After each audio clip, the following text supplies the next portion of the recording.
In this module, we are going to be introducing energy as a way of starting off our unit on thermochemistry.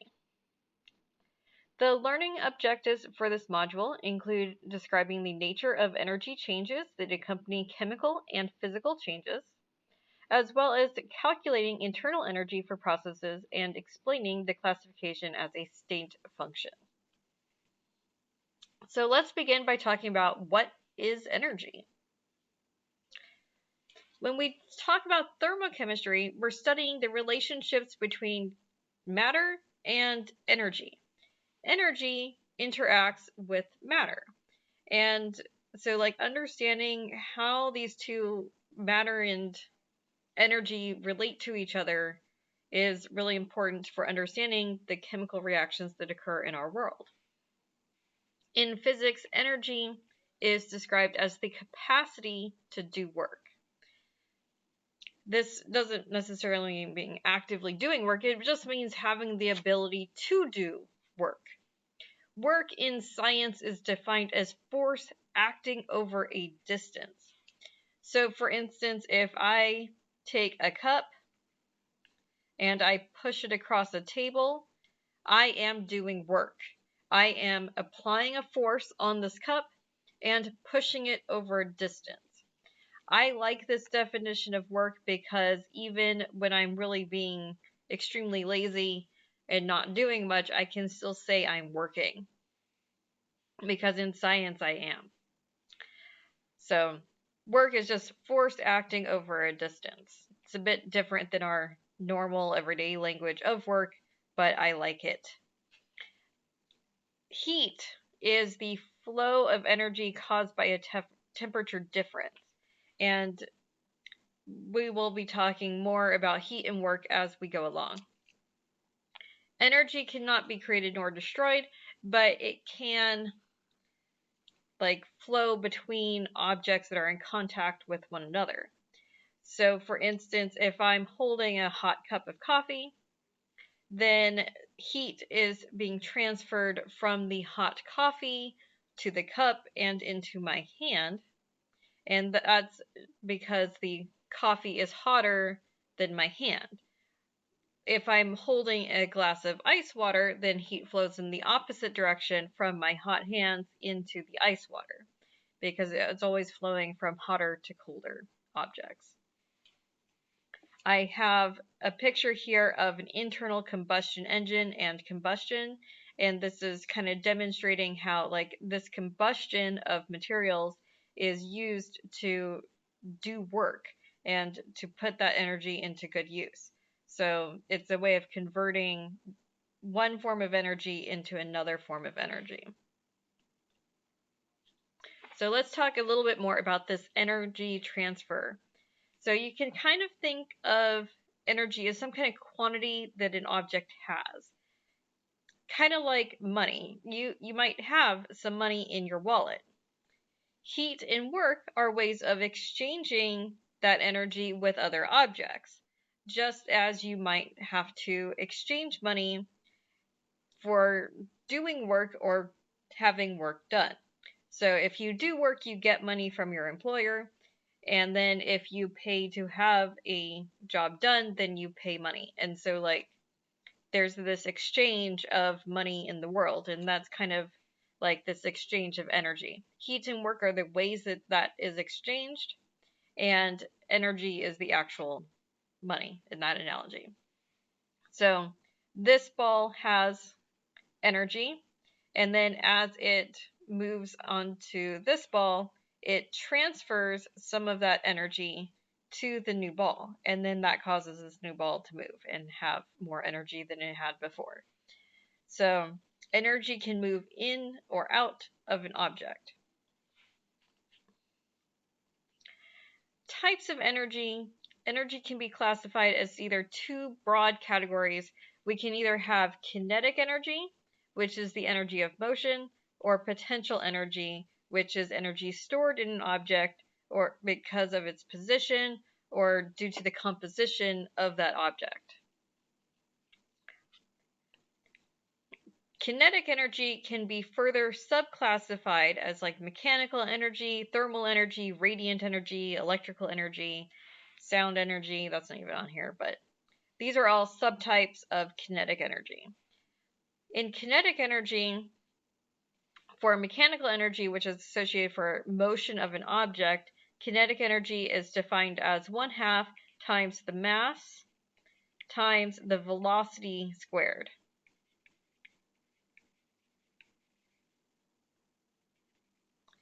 And so the V is velocity. So the units for mass here are kilograms. The units for velocity are meters per second.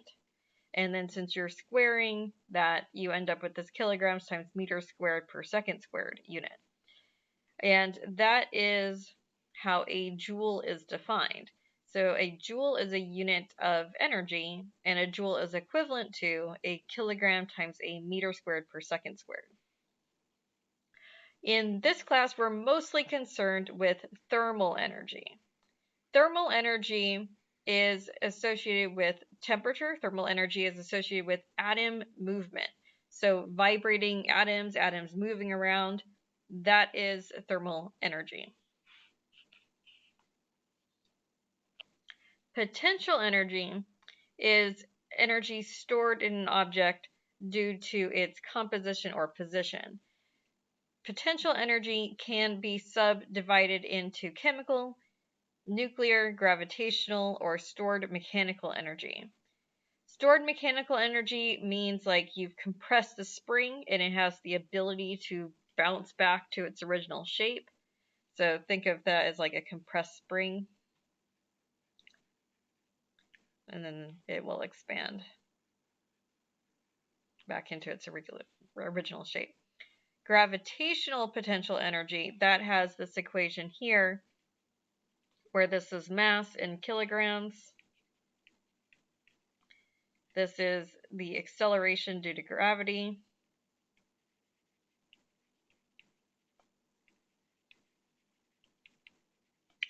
And h is height. So it has to do with how high you are off the ground and the force of gravity, well, acceleration due to gravity acting upon you. And so acceleration, if we just work out the units again here, mass is in kilograms, acceleration is meters per second squared, and then height is measured in meters.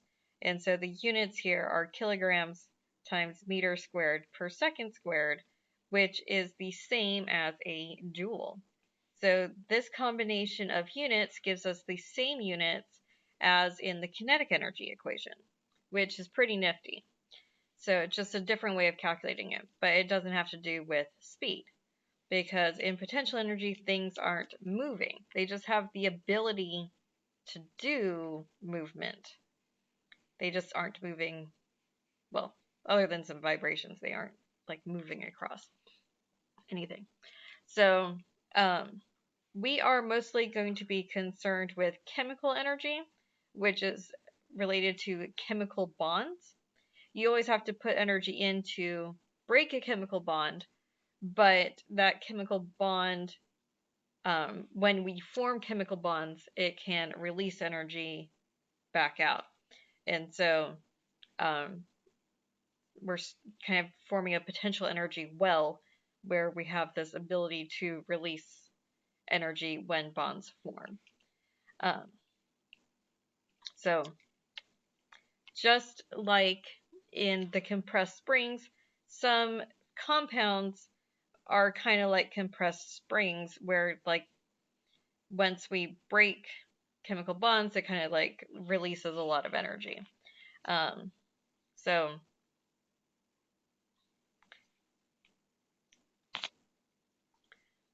well, I should say that some compounds are like compressed springs. They are really easy to break, and then once they form new compounds, then they are happier, and so like you'll end up with a net release of energy in a chemical reaction.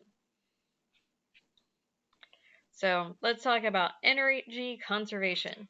So energy conservation means that energy cannot be created nor destroyed in a chemical change or any physical change. Energy can only be transferred from one object to another, and it can change form. So you can change potential energy into kinetic energy, you can change kinetic energy into potential energy. So there's this always like this relationship between the two. So holding this ball up off the table, you have gravitational potential energy because it has a mass and it's off, raised to some height, and the acceleration due to gravity is constant. As soon as you release the ball, then that amount of potential energy is converted into kinetic energy. And so as this ball goes, then its kinetic energy is maximized right before it collides with the ground. Potential energy was maximized at the maximum height when it wasn't moving, and then as it falls, we have the potential energy converting into kinetic energy. But the sum of the two is always constant. So let's take a conceptual practice problem. Here's a picture of a kid on a swing. Where does the kid have the highest potential energy? 1, 2, 3, or 4? Where does the kid have the highest kinetic energy? And where do they have the highest total energy? Go ahead and pause the video, try to think about this, and then unpause the video when you are ready to check your thinking. Okay, so the highest potential energy will be the highest height off the ground.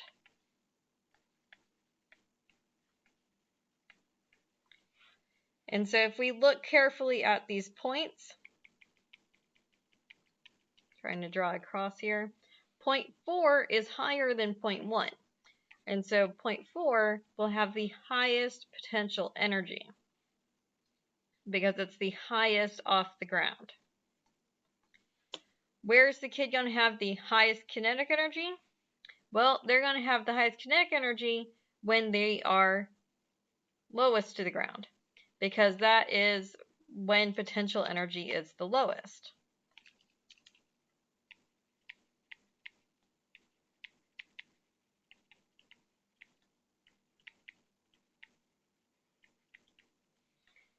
So at point 2, they are closest to the ground, which means their potential energy is the lowest, and therefore their kinetic energy is the highest. As they start to go from point 2 to point 3, their kinetic energy is decreasing and their potential energy is increasing. And where do they have the highest total energy? All points are equal.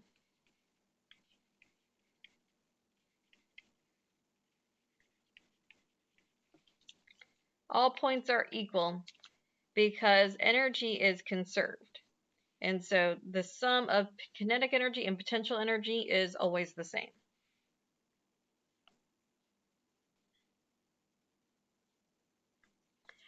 When we are talking about energy transfer, we do need to define a system and surroundings.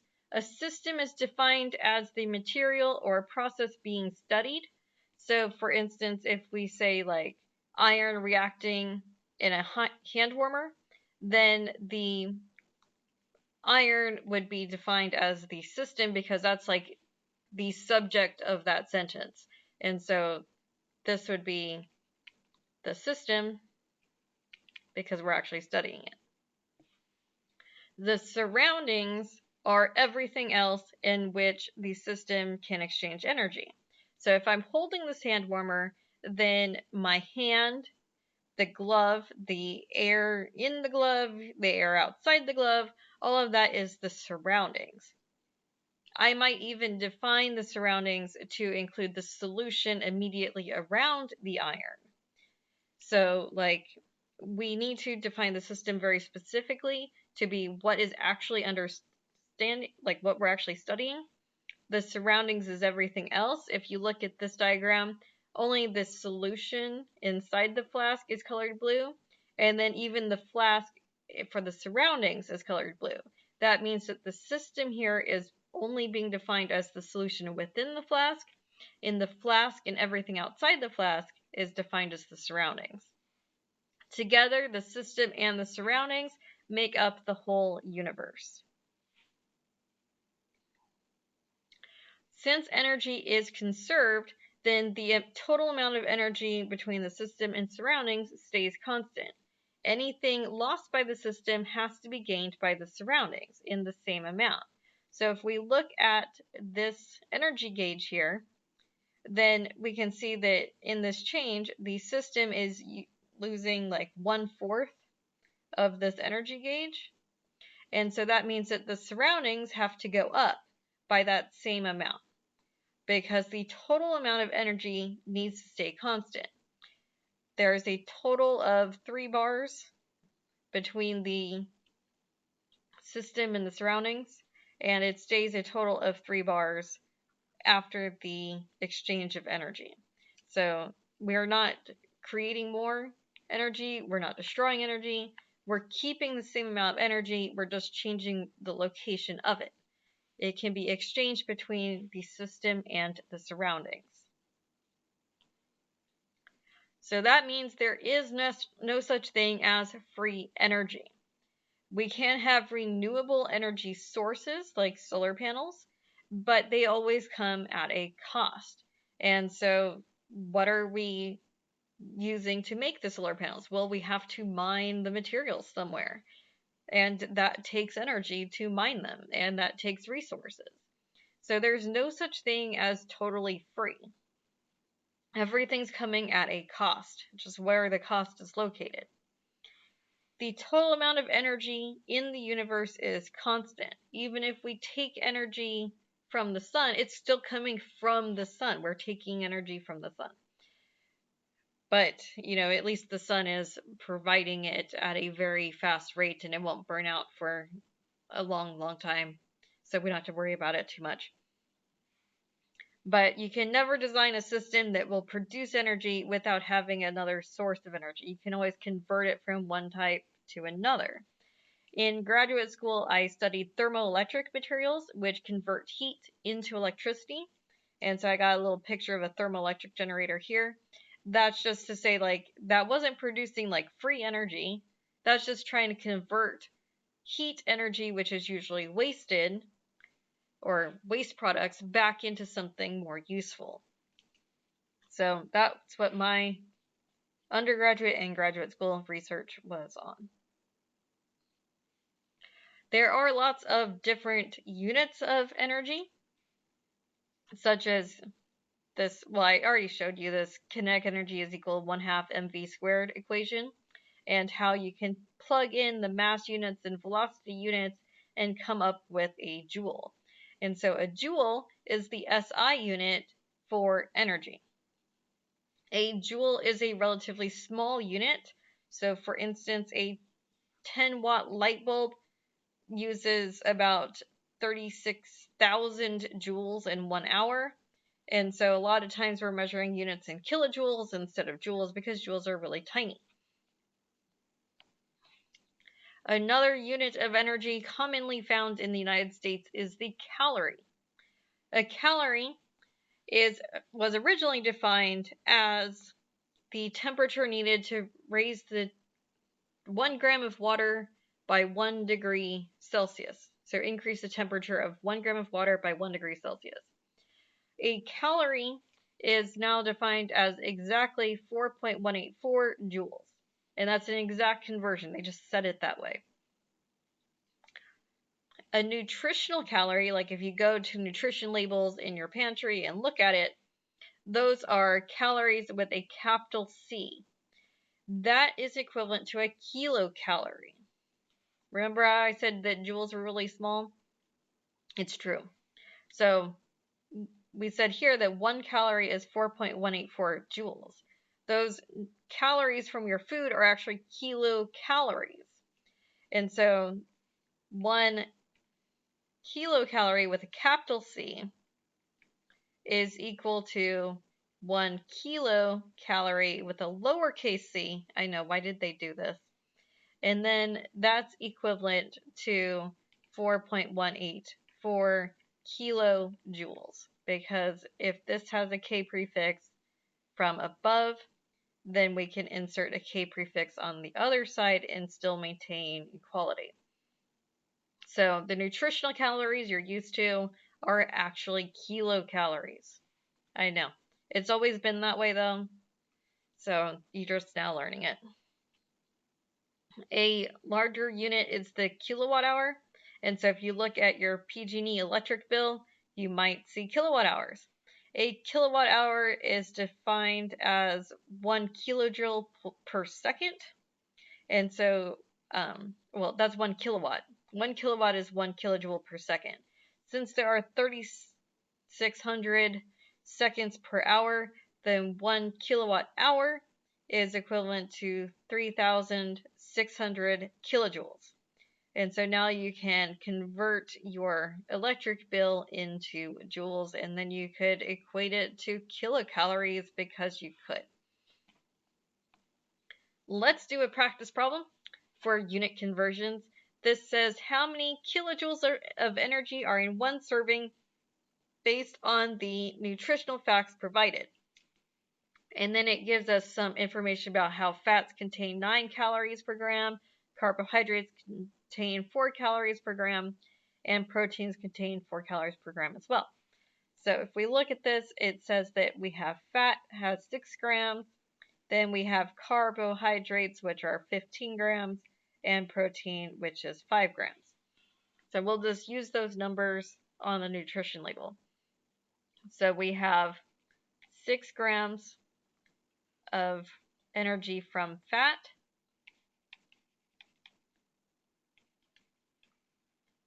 and then we have to convert this into, well, we're going to convert it into calories based on this conversion here. That says 9 calories per gram. And then we need to convert it into kilojoules. And so 1 kilocalorie is equal to 4.184 kilojoules. These are both, since that's capitalized, that's a kilocalorie, and so it's a 4.184 kilojoules. So where is my calculator? Okay, so that is 225.936, and I'm just going to underscore that because that's just 1 sig fig each. And then let's repeat the same for the carbohydrates. You can always pause the video if you want to try work this out on your own, and then unpause the video when you are ready to check your work.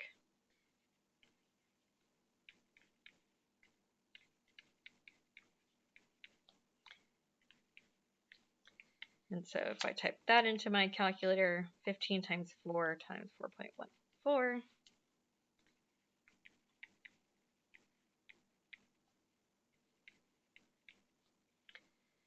And then for our last one, the protein had 5 grams, and we have to do 4 calories.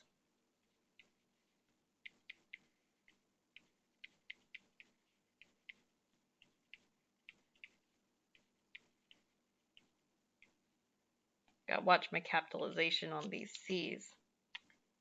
That's how kilocalories accidentally turn into regular calories.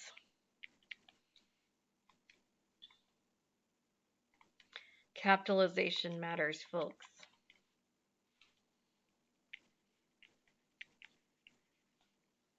All right. Now we add those up together and see what we get.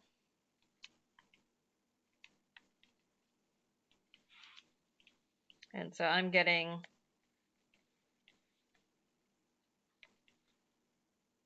560.6, which would be about 600 kilojoules based on these 4 sig figs.